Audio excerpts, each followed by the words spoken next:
जय श्री राधे। दीक्षा से पहले अंतःकरण शुद्धि के लिए, चित्त शुद्धि के लिए, दीक्षा के योग्य बनने के लिए नाम जप दबाकर किया जाता है। एक दो माला से कुछ नहीं होता है, हानि कुछ नहीं होती है। लेकिन जैसे एक दीपक जला दो और उसके ऊपर खिचड़ी रख दो बनाने के लिए, तो नुकसान तो कुछ होगा नहीं। हाँ, खिचड़ी में तो खिचड़ी बिगड़ जाएगी, लेकिन बहुत स्लो रहता है। इसलिए दबाकर नाम करना चाहिए। आप अभी तक कोई नाम नहीं करते हैं, कोई बात नहीं है, समय आ गया है, अब आप नाम कर सकते हैं।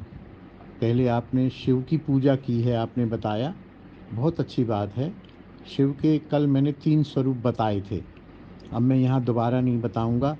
आपसे मेरा निवेदन है कि कल के मेरे प्रश्नों को सबको सुने, उसमें किसी एक में मैंने बताए हैं कि शिव के 3 स्वरूप हैं, तो उनको आप पढ़ें। उनमें से हम जो वैष्णव हैं, हम शिव को वैष्णव अग्रगण्य मानते हैं। वैष्णवों की जब लाइन लगेगी तो सबसे पहले शिव जी उसमें विराजे हुए होंगे। तो शिव जी परम वैष्णव है, वैष्णव शिरोमणि है।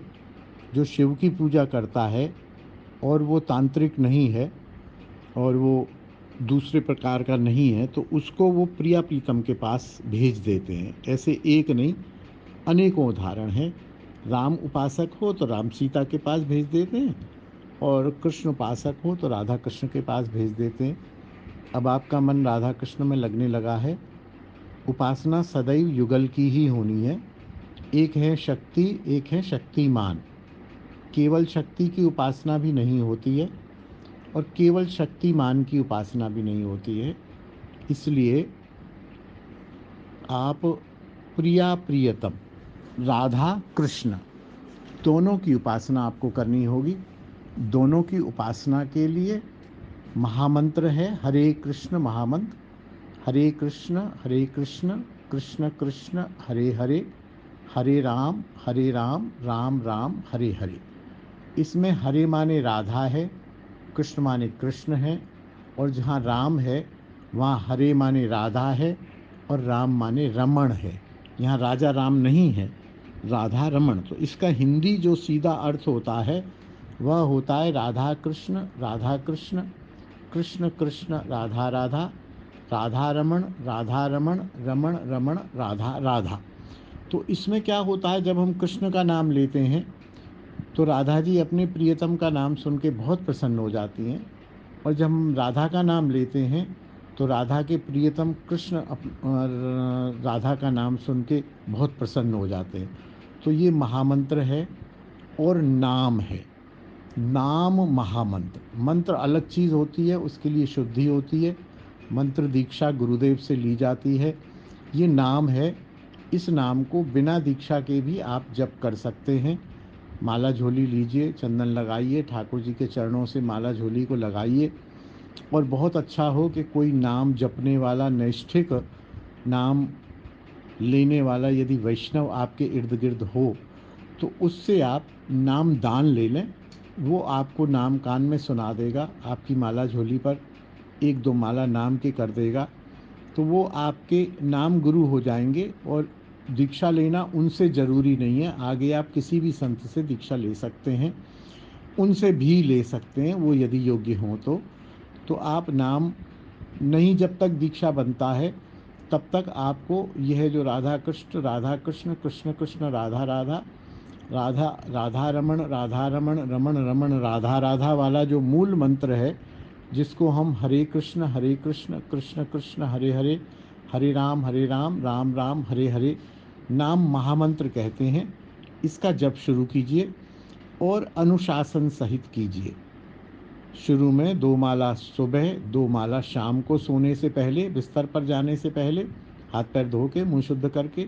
1 मिनट को नहीं भी अवसर मिले हाथ पैर धोने का तो जूठे मुँह से भी कर सकते हैं, चलते फिरते भी कर सकते हैं, जूते पहन कर भी कर सकते हैं, स्त्रियां मासिक धर्म में भी कर सकती हैं। आपका आज नहाने का मन नहीं है, बिना नहाए भी कर सकते हैं, पूरी छूट है। मतलब कुछ भी यथासंभव आपने सावधानी रखनी है। लेकिन आपको बुखार आ गया, अब आप 2 दिन से नहाई नहीं है, बात कर रहे हैं, खा रहे हैं, दलिया खा रहे हैं, तो माला हाथ में रखिए। आप बुखार में बिस्तर पर पड़े पड़े भी नाम महामंत्र का जाप कर सकते हैं। एक अनुशासन रखिए, एक डिसिप्लिन रखिए।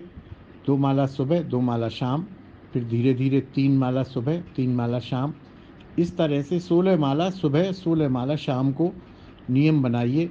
2 घंटे लगते हैं 16 माला में, अभी आपको 3 लगेंगे, कोई बात नहीं है। और इसके लिए मैं ये नहीं कह रहा कि आप 6 महीने में ही 16 करिए, आप साल, 2 साल, 3 साल, 4 साल तक आप जो है 16 और 16 32 माला पर आ जाइए और भावपूर्वक कीजिए।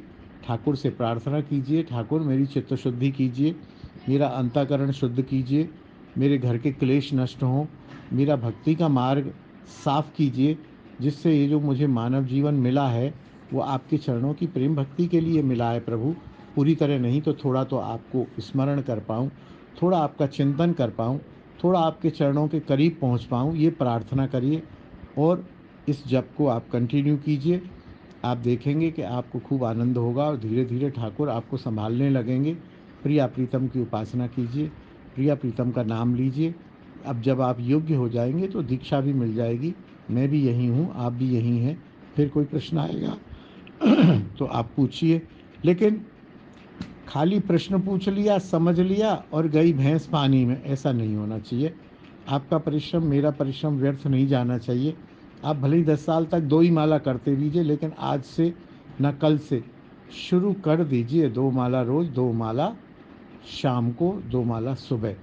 करना ज़रूर पड़ेगा, ज्ञान तो बहुत है इस समय, ज्ञान तो बिखरा पड़ा है कण कण में, लेकिन हम आचरण नहीं कर रहे हैं। आचरण शुरू कर दीजिए, ये मेरी आपसे, आपके चरणों में प्रार्थना है कि आचरण शुरू कीजिए, तभी आपको आनंद और चमत्कार दिखाई देने लगेगा। जय श्री राधे, जय निताई। बोल हरि बोल हरि